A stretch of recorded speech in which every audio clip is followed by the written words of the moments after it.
بسم اللہ الرحمن الرحیم۔ اللہ کے نام سے شروع جو بڑا مہربان نہایت رحم کرنے والا ہے۔ سبحان اللہ الحمدللہ ولا الہ الا اللہ واللہ اکبر۔ اسلامک ریسرچ کمیٹی کی طرف سے ولا الہ الا اللہ واللہ اکبر۔ سبحان اللہ الحمدللہ۔ قصص الانبیاء قرآن و سنت کی روشنی میں دروس کا سلسلہ محمد طلحہ المدنی کے ساتھ۔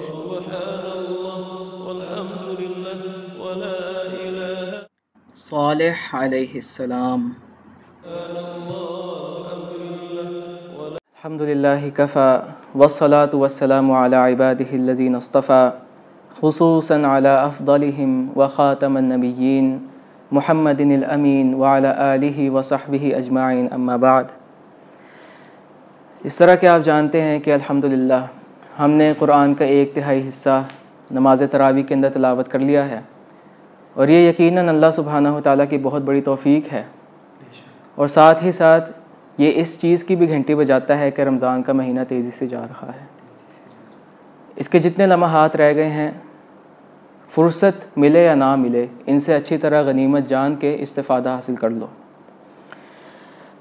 اب آج جس طرح میں آپ کو شروع سے بتانے کی کوشش کر رہا تھا کہ قرآن پاک کی کون سی آیات ہیں، کون سے معجزات اس میں مضمر ہیں، تو آج جبکہ قوم سمود کا میں تذکرہ کرنے جا رہا ہوں اور ان پہ مبعوث کیے گئے اللہ سبحانہ و تعالیٰ کے پیارے اور عظیم پیغمبر حضرت صالح علیہ السلام کا تذکرہ کرنے جا رہا ہوں، تو مجھے موقع ملا ہے کہ ان کی جو اونٹنی والی آیت تھی اس کے ساتھ میں اس قرآن کے معجزات کا بھی آپ لوگوں کے سامنے ایک حوالہ بیان کر دوں۔ اللہ تعالیٰ کے پیارے نبی فرماتے ہیں، ما من نبی الا وقد اعطی من الآیات ما علی مثلہ آمن علیہ البشر، کہ کوئی بھی نبی ایسا نہیں بھیجا گیا مگر اللہ سبحانہ و تعالیٰ نے اس کو مختلف آیات اور مختلف معجزات عطا کیے، اور ان معجزات کے اوپر پھر انسانیت ایمان لے کے آتی تھی۔ لیکن کیا آگے فرمایا، وَإِنَّمَا أُوتِيتُهُ الَّذِي وَحْيًا أَوْحَى اللَّهُ إِلَيَّ، وہ معجزہ جو مجھے دیا گیا ہے وہ صرف اور صرف ایک وحی ہے، یعنی قرآن پاک۔ وَأَرْجُو أَنْ أَكُونَ أَكْثَرُهُمْ تَابِعًا يَوْمَ الْقِيَامَةِ، اور مجھے امید ہے کہ سب سے زیادہ تابع دار قیامت والے دن میرے تابع دار ہوں گے، یعنی اس قرآن پاک کی پیروی کرنے والے۔ اور اگر آپ نوٹ کریں تو ہمارے معاشرے کے اندر اتنے اللہ سبحانہ و تعالیٰ کے معجزات ظاہر نہیں ہوتے جس طرح پہلے دور میں ہوا کرتے تھے۔ فرض کریں کہ صدقہ رکھا، اوپر سے آگ کی چنگاری آ کے اس صدقے کو کھا گئی، یہ ایک بڑا معجزہ ہے کہ نہیں؟ اب کیوں نہیں یہ معجزات آ رہے؟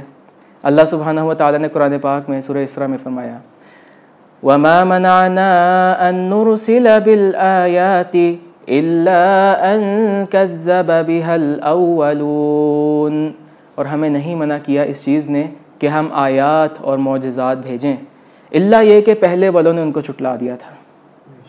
وَآتَيْنَا ثَمُودَ النَّاقَةَ فَظَلَمُوا بِهَا، اور ہم نے قوم سمود کو، حضرت صالح علیہ السلام کی قوم کو ایک اونٹنی عطا کی تھی، اور یہ ہم پڑھیں گے کتنا ہیبت ناک معجزہ تھا اللہ سبحانہ و تعالیٰ کا، اور کتنا عظیم کفر تھا حضرت صالح علیہ السلام کی قوم سمود کا۔ وَمَا نُرْسِلُ بِالْآيَاتِ إِلَّا تَخْوِيفًا، اور اللہ پاک فرماتے ہیں کہ ہم آیات کو نہیں بھیجتے مگر تخویفاً، یعنی کہ جو اجل ہے نا لوگوں کی، جو مدت مقررہ ہے، اس میں ہم کمی واقع کر دیتے ہیں، یعنی کہ اگر آیت بھیجی اور وہ لوگ ایمان نہ لے کر آئے تو اللہ سبحانہ و تعالیٰ عذاب بھیج کے اس بستی کو مکمل تباہ و برباد کر دیں گے۔ جس طرح ہم نے سورۃ الانعام کے پہلے رکوع میں بھی پڑھا تھا، وہ کہتے تھے کہ لولا انزل علیہ ملک، کہ نبی کریم صلی اللہ علیہ وسلم اگر سچے ہیں، قریش کہتے تھے فرشتہ کیوں نہیں نازل ہوتا ان کے اوپر؟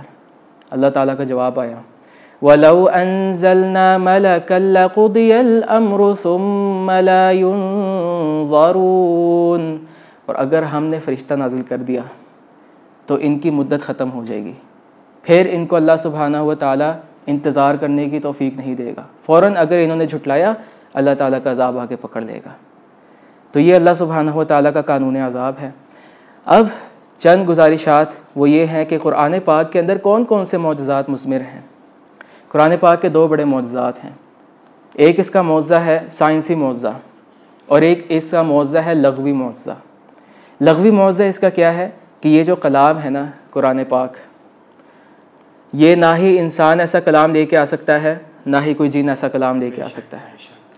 اللہ سبحانہ و تعالیٰ نے فرمایا قُلْ لَئِنِ اجْتَمَعَتِ الْإِنسُ وَالْجِنُّ عَلَىٰ أَن يَأْتُوا بِمِثْلِ هَٰذَا الْقُرْآنِ، اگر سارے انسان اور جن بھی جمع ہو جائے نا اس قرآن جیسی کتاب لے کے آنے کے لیے، لا یأتون بمثلہ، اس جیسا قرآن نہیں لے کے آ سکتے۔ اور اللہ سبحانہ و تعالیٰ نے 3 مختلف چیلنجز کا ذکر کیا قرآن پاک میں۔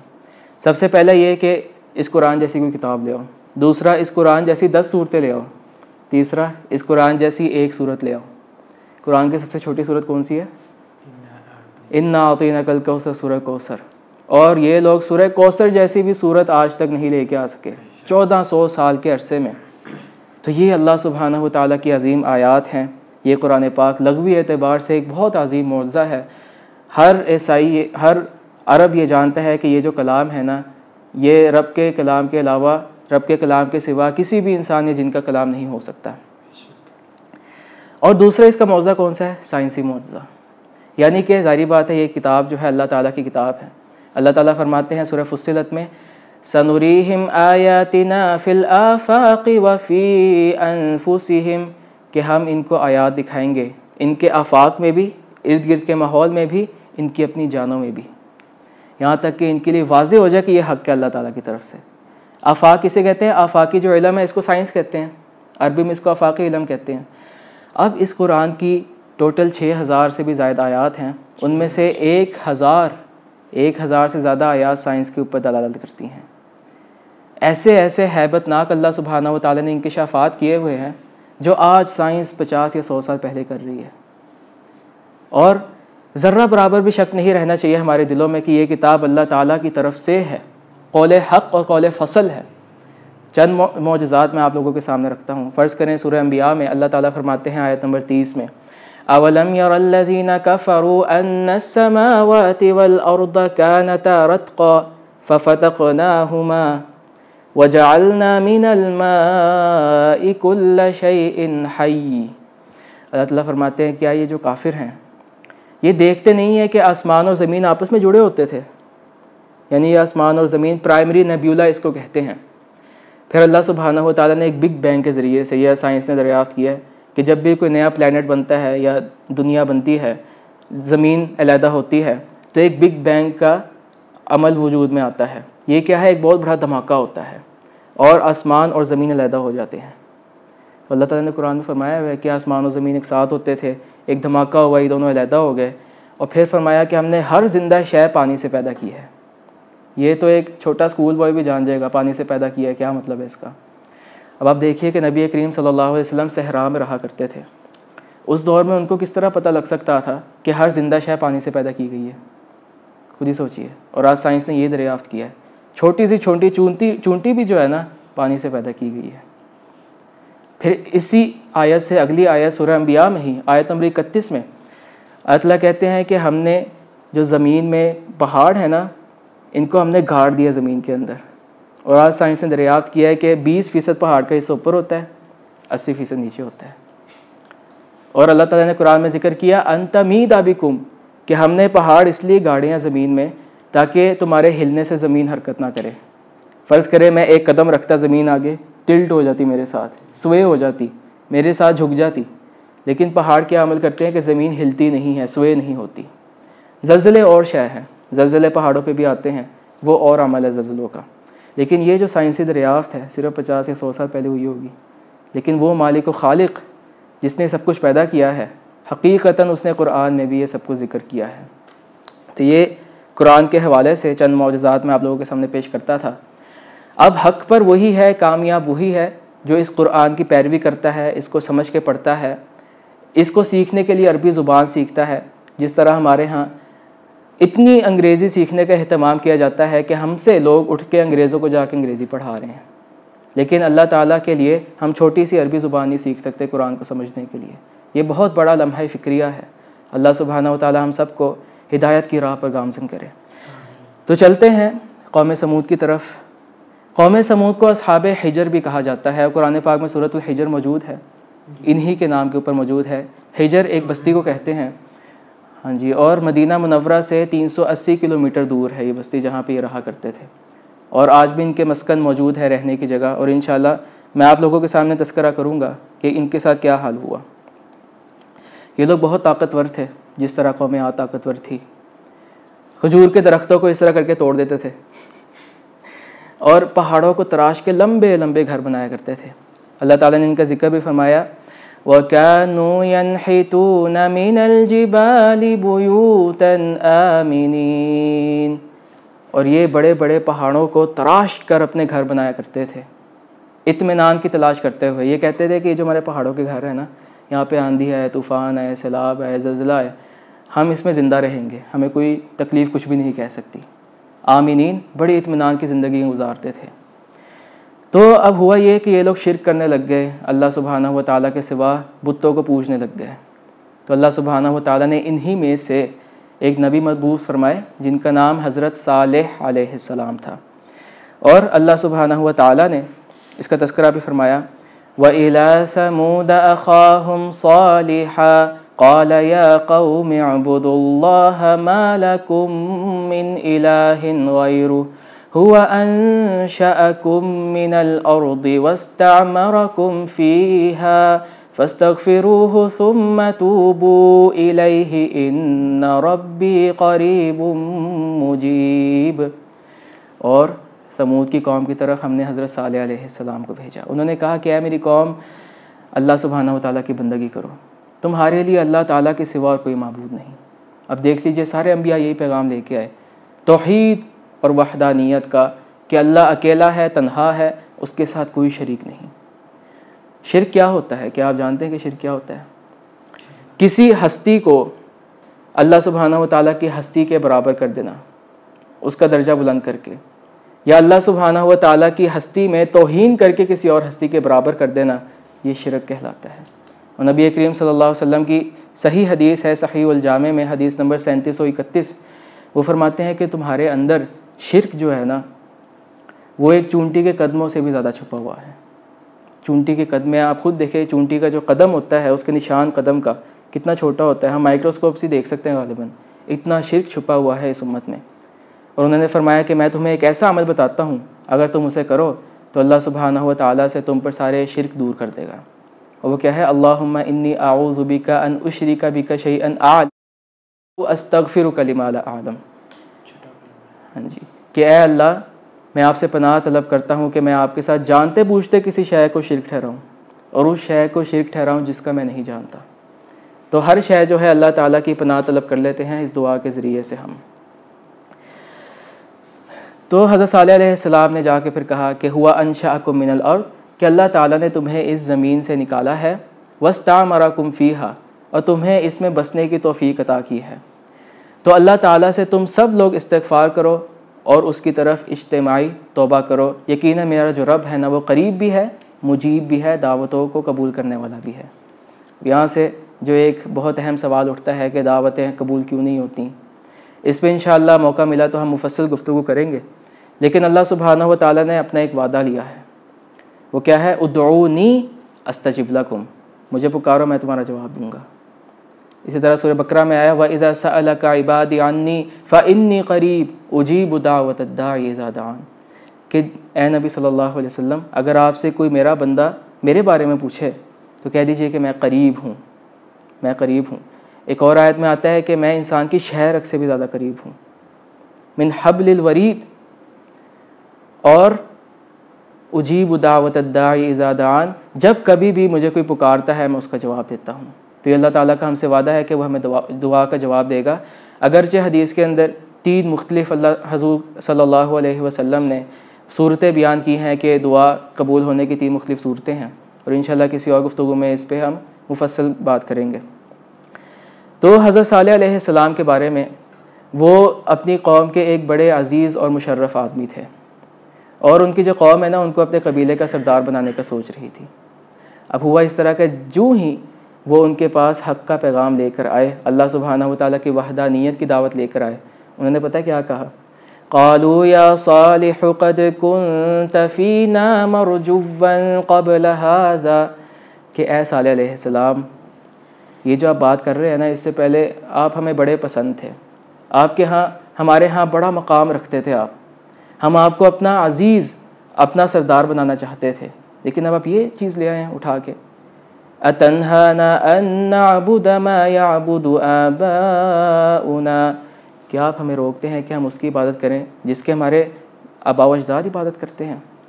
وَإِنَّنَا لَفِي شَكٍّ مِّمَّا تَدْعُونَا إِلَيْهِ مُرِيبٍ، اور جس کی طرف آپ ہمیں بلا رہے ہیں نا، ہم اس کی نسبت سے بہت زیادہ شک میں پڑے ہوئے ہیں۔ ہمیں لگتا ہے کہ آپ جھوٹ بول رہے ہیں اور ہماری آباء و اجداد کی روایتوں کو خام خواہ تباہ کرنے کی کوشش کر رہے ہیں۔ تو اب سورہ شعراء کے اندر ان کا مفصل قصہ آیا۔ انہوں نے فرمایا کہ أَتُتْرَكُونَ فِي مَا هَاهُنَا آمِنِينَ، کہ کیا تم اس سب کے اندر اطمینان کی زندگی میں یوں ہی چھوڑ دیے جاؤ گے اے قوم سمود؟ فی جنات وعیون، ان باغیچوں میں اور ان ندیوں میں، وزروع ونخل طلعها ہضیم، اور ان کھیتیوں میں اور ان کھجوروں کے درخت میں جن کے شگوفے بہت نرم ہیں، وتنحتون من الجبال بیوتا فارہین، اور تم لوگ پہاڑوں کو تراش کے اپنے گھر بناتے ہو اور اتنی مہارت رکھتے ہو اس میں جیسے استاد ہو پہاڑوں کو تراش کے گھر بنانے میں۔ فاتقوا اللہ واطیعون، تو اللہ تعالیٰ سے ڈرو اور میری اطاعت کرو۔ ولا تطیعوا امر المسرفین الذین یفسدون فی الارض ولا یصلحون، اور یہ جو حد سے گزرنے والے ہیں نا، ان کی اطاعت نہ کرو جو کہ زمین میں فساد پھیلاتے ہیں اور اصلاح نہیں کرتے۔ اب انہوں نے حضرت صالح علیہ السلام پہ الزامات لگائے۔ سب سے پہلے انہوں نے کہا قالوا انما انت من المسحرین، اے صالح علیہ السلام ہمیں آپ جادوگر لگتے ہیں، آپ جادو لے کے آئے ہیں یہ۔ اور دیکھیں کہ ساری اقوام نے یہی الزام لگائے اپنی قوموں پہ، جادو ہے یا پاگل ہے یا اس کے اوپر جن ہے۔ کیا پتہ لگا، حالانکہ دونوں ملے نہیں آپس میں قوم، لیکن جو ان کو وسوسہ انگیزی کرنے والا ابلیس ہے وہ ایک ہی ہے، وہی باتیں لے کے آتا ہے کہ یہ جادو ہے، جن آ گیا ہے اس کے اوپر، معاذ اللہ پاگل ہو گیا، بے وقوف ہے، وہی باتیں انہوں نے ریپیٹ کی۔ ما انت الا بشر مثلنا فأت بآیۃ ان کنت من الصادقین، اے صالح علیہ السلام آپ ہماری طرح کے ایک انسان ہیں۔ وہی گفتگو جو قوم نوح نے کی تھی، وہی گفتگو جو قوم عاد نے کی تھی، اور اگر آپ سچے ہیں نا تو ہمیں ایک آیت لا کے دکھا دیں۔ اور سورہ قمر میں بھی اللہ سبحانہ و تعالیٰ نے اسی کا تذکرہ کیا۔ انہوں نے کہا ابشرا منا واحدا نتبعہ انا اذا لفی ضلال وسعر، کہ کیا ہم میں سے ایک انسان ہم اس کی اتباع کریں، ہم تو پھر بہت ہی بڑی گمراہی میں گم ہو جائیں گے اگر ہم نے ایسا کیا تو اللہ سبحانہ و تعالیٰ نے پھر ان کو آیت دکھانے کا فیصلہ کیا۔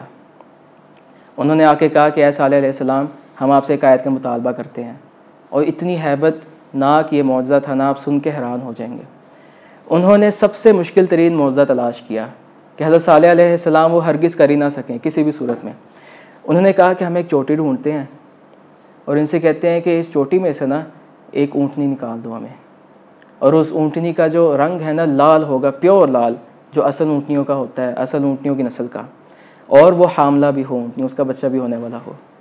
حضرت صالح علیہ السلام نے اللہ سبحانہ و تعالیٰ سے دعا کی، اور اللہ سبحانہ و تعالیٰ نے اس پہاڑ کو پھاڑ کے بیچ میں سے ایک بہت ہی عظیم اونٹنی نکال دی، اور اتنی عظیم تھی اس کو دیکھ کے پتہ لگ جاتا تھا کہ یہ کوئی سادہ اونٹنی نہیں ہے، اللہ سبحانہ و تعالیٰ کی آیت ہے۔ تو اب ان کی جو قوم ہے نا وہ دو بڑے گروہوں میں ڈیوائیڈ ہو گئی، اور اللہ سبحانہ و تعالیٰ نے اس کا تذکرہ بھی فرمایا قرآن پاک میں، وَلَقَدْ أَرْسَلْنَا إِلَىٰ ثَمُودَ أَخَاهُمْ صَالِحًا فَقَالَ يَا قَوْمِ اعْبُدُوا اللَّهَ فَإِذَا هُمْ فَرِيقَانِ يَخْتَصِمُونَ، اور یقیناً ہم نے حضرت صالح علیہ السلام کو ان کی قوم سمود کی طرف بھیجا۔ انہوں نے کہا کہ اے قوم ایک اللہ کی عبادت کرو، اور وہ دو گروہوں میں تقسیم ہو گئے، آپس میں ایک دوسرے کے ساتھ اختصام، جدل و جدال کیا کرتے تھے۔ کیوں کیا کرتے تھے؟ ان میں سے جو ایک گروہ ہے نا وہ ایمان لے آیا حضرت صالح علیہ السلام پہ، ظاہری بات ہے اتنا عظیم معجزہ تھا، لیکن ایک گروہ پھر بھی اپنے کفر اور اناد پر ڈٹا رہا۔ تو اب انہوں نے اپنا ایک منصوبہ بنایا، اور اللہ سبحانہ و تعالیٰ نے اس کا ذکر بھی فرمایا سورہ عنکبوت میں، وَمَكَرُوا مَكْرًا وَمَكَرْنَا مَكْرًا وَهُمْ لَا يَشْعُرُونَ فَانظُرْ كَيْفَ كَانَ عَاقِبَةُ مَكْرِهِمْ أَنَّا دَمَّرْنَاهُمْ وَقَوْمَهُمْ أَجْمَعِينَ۔ اور انہوں نے اپنی ایک چال چلی، ہم نے بھی ایک چال چلی۔ تو دیکھیے نبی صلی اللہ علیہ وسلم ان کی چالوں کا انجام، کہ ہم نے ان کو بھی تباہ کر دیا، ان کی قوم کو بھی تباہ کر دیا۔ انہوں نے کیا چال چلی؟ انہوں نے کہا کہ راتوں رات نا ہم سارے مل کے جائیں گے، اور یہ 9 لوگ ہوتے تھے جس طرح قرآن میں آیا، وَكَانَ فِي الْمَدِينَةِ 9 رَهْطٍ، وہ شہر میں یعنی کہ جہاں قوم سمود رہا کرتی تھی وہاں پہ 9 مختلف لوگ تھے جو کہ زمین میں فساد بہت زیادہ پھیلاتے تھے، شر انگیزی کیا کرتے تھے۔ انہوں نے سوچا کہ راتوں رات ہم حضرت صالح علیہ السلام کو جا کے قتل کر دیں گے، اور صبح کے وقت ہم سارے قسم اٹھا لیں گے کہ ہمیں تو نہیں پتہ کہ کس نے ان کو قتل کیا ہے۔ تو خیر انہوں نے سوچا کہ ہم اونٹنی کو نہ جا کے قتل کر دیں گے۔ تو ہوا اس طرح کہ 9 میں سے نا ایک جو ہے سب سے شریر تھا، اور سورۃ الشمس میں ان کا بڑا مفصل واقعہ آیا، آپ اس کو پڑھیے گا۔ ان میں سے ایک نے ایک پیر پہ تیر مارا اونٹنی کے، اور دوسرے نے دوسرے پیر پہ تیر مارا، اور اللہ سبحانہ و تعالیٰ نے ان کو منع کیا تھا کہ اس اونٹنی کو تم نے کچھ بھی نہیں کہنا۔ سنیے اللہ تعالیٰ فرماتے ہیں وَلَا تَمَسُّوهَا بِسُوءٍ فَيَأْخُذَكُمْ عَذَابٌ أَلِيمٌ، اور اس اونٹنی کو کوئی تکلیف نہ پہنچانا، ورنہ اللہ تعالیٰ وارننگ دے رہے ہیں تمہیں بہت دردناک عذاب آ کے پکڑ لے گا۔ انہوں نے پلان کیا، انہوں نے منصوبہ بنایا۔ ایک بندے نے اونٹنی کے ایک پیر کے اوپر تیر مارا، اور دوسرے نے دوسرے پیر پہ، اور جا کے اس کے پیر کاٹ دیے۔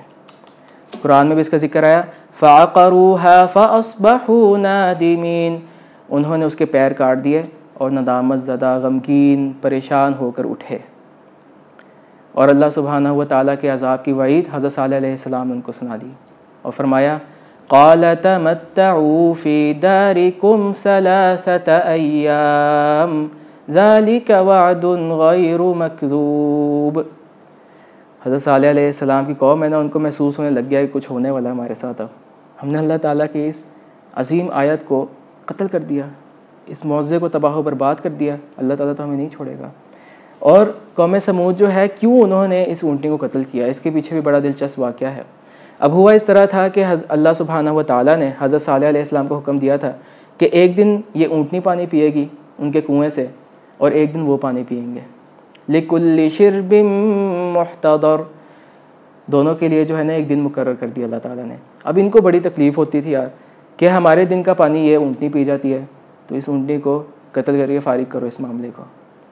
تو صالح نے کہا کہ اپنے 3 دن کا انتظار کرو تم لوگ، اور یہ اللہ تعالیٰ کی طرف سے وعدہ ہے جو کہ جھوٹا نہیں۔ تو کیا ہوا کہ پہلے دن ان کے چہرے پیلے ہو گئے، ان کو سمجھ آ گئی کہ ہم لوگ تو پھنس گئے ہیں، بھائی اب کوئی پوائنٹ آف نو ریٹرن نہیں ہے۔ دوسرے دن ان کے چہرے لال ہو گئے، تیسرے دن ان کے چہرے کالے ہو گئے، اور اسی کشمکش میں وہ پڑے ہوئے تھے کہ ہم کیا کریں۔ آخرکار اپنے گھروں میں جا کے چھپ گئے، جس طرح وہ کہتے تھے نا کہ گھروں میں تو ہمیں کوئی تکلیف یا آفت آ ہی نہیں سکتی۔ تو اللہ سبحانہ و تعالیٰ نے پھر سورہ قمر میں بیان فرمایا فَأَرْسَلْنَا عَلَيْهِمْ صَيْحَةً وَاحِدَةً، ہم نے ان کو ایک زوردار چیخ بھیجی، زوردار چیخ، اور وہ وہیں پڑے پڑے ہلاک ہو گئے۔ فَكَانُوا كَهَشِيمِ الْمُحْتَضَرِ، اور وہ بوسیدہ اوندھے کے اوندھے پڑے رہ گئے۔ تو یہ اللہ سبحانہ و تعالیٰ نے قصہ بیان فرمایا ہے قوم سمود کا، اور جس طرح عاد نے زمین میں غیر ضروری بلا حق تکبر کیا تھا اور کہا تھا کہ ہم سے بڑھ کے قوت میں کون ہے، اسی طرح انہوں نے بھی تکبر کیا تھا اور کہا تھا کہ ہمیں کوئی برباد نہیں کر سکتا، اور اللہ سبحانہ و تعالیٰ کو دھوکہ دینا چاہا انہوں نے کہ غالباً ہم بچ جائیں گے اللہ کے عذاب سے، لیکن جب اللہ کی پکڑ آتی ہے تب کوئی بچ کے واپس نہیں جا سکتا۔ اس لیے نبی کریم صلی اللہ علیہ وسلم کا بھی فرمان ہے کہ تم میں سے بندے کی توبہ قبول کی جاتی ہے ما لم یغرغر، جب تک اس کی جو روح ہے نا وہ باہر نہیں نکل جاتی، اس لیے ہمارے پاس بھی وقت ہے۔ من مات فقد قامت قیامتہ، جو شخص مر گیا نا اس کی تو قیامت قائم ہو گئی ہے۔ قیامت کتنی قریب ہے، ہمیں کوئی گارنٹی ہے کہ ہم نے کوئی 50 یا 60 سال عمر زندگی گزارنی ہے؟ آج کل 20-20 سال کے نوجوان فوت ہو رہے ہیں، 30 سال کے لوگ مر رہے ہیں، کچھ پتہ نہیں کہ ہمارا ٹائم کب ختم ہو جائے۔ لہٰذا ابھی اللہ سبحانہ و تعالیٰ کی راہ کی طرف پلٹنے کی ہم سب کو ضرورت ہے۔ اور اللہ سبحانہ و تعالیٰ فرماتے ہیں کہ وَعَادًا وَثَمُودَ وَقَدْ تَبَيَّنَ لَكُم مِّن مَّسَاكِنِهِمْ، اور عاد اور سمود اور تمہارے لیے ان کے جو گھر ہیں وہ واضح طور پر بیان ہو چکے ہیں، یعنی کہ اللہ سبحانہ و تعالیٰ نے ان کے گھروں کو نشانی کے طور پہ چھوڑ دیا۔ اور میں آج اس کی فوٹوز نہیں لے کے آ سکا ویورز کے لیے، تو میں لگا دوں گا آپ کو انشاءاللہ، میں کل دکھاؤں گا، سارے آپ بیٹھے ہوئے ہیں۔ اللہ سبحانہ و تعالیٰ سے دعا ہے کہ جب ہم نے قصہ پڑھا ہمارے دل کو پرنور کر دے اس قصے کے ذریعے سے، کہ ہم واقعتاً اس سے عبرت حاصل کریں۔ اور ایک بڑا خوبصورت قصہ ہے، جب نبی کریم صلی اللہ علیہ وسلم غزوہ تبوک کے لیے جا رہے تھے، یہ روم کے ساتھ ایک علاقہ ملتا ہے متصل، تو مدینہ سے 350 کلومیٹر 380 کلومیٹر دور ہے مدائن الصالح کا علاقہ، اور وہاں پہ وزٹرز، ٹورسٹ اور سیاح وغیرہ کو جانے کی اجازت ہے، سیاحوں کو، تو آپ لوگ بھی ضرور جائیے گا اگر اللہ تعالیٰ موقع دے۔ تو وہاں سے نبی کریم صلی اللہ علیہ وسلم کا گزر ہوا، تو وہاں پہ جو کچھ صحابہ تھے نا، انہوں نے پانی وغیرہ بھر لیا اپنی بریڈ وغیرہ بنانے کے لیے، روٹی بنانے کے لیے۔ تو جب نبی کریم صلی اللہ علیہ وسلم کے پاس ہے، انہوں نے منع فرما دیا، انہوں نے کہا کہ نہیں، وہ جو کنواں ہے نا وہاں سے کوئی پانی نہ لو، کیونکہ اس بستی کے اوپر عذاب آیا تھا۔ اور جب بھی وہ گزرتے تھے نا اس علاقے سے، روتے ہوئے گزرا کرتے تھے۔ اور دیکھیں ہمارا کیا حال ہے، یقین مانے وہاں پہ سیاح جا کے الٹی سیدھی فوٹو بنا رہے ہیں، نکریں پہنی ہوئی ہیں عورتوں نے بھی، اسکرٹس پہنی ہوئی ہیں، اور ہنسی مذاق ہو رہا ہے وہاں پہ۔ ایک ٹوریزم کی پلیس، اس کو میوزیم بنا لیا گیا ہے، ایک اینٹیک پلیس بنا لیا گیا ہے۔ ایسا کرنا بالکل بھی مناسب نہیں ہے۔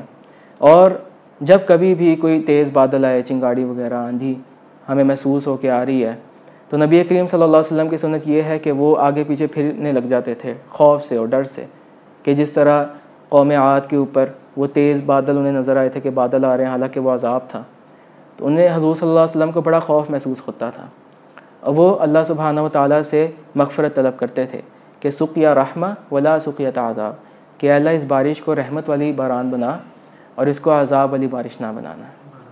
تو اللہ سبحانہ و تعالیٰ سے ہمیشہ اس کی رحمت طلب کرتی رہنی چاہیے۔ سبحانک اللہم و بحمدک، اشہد ان لا الہ الا انت، استغفرک و اتوب الیک۔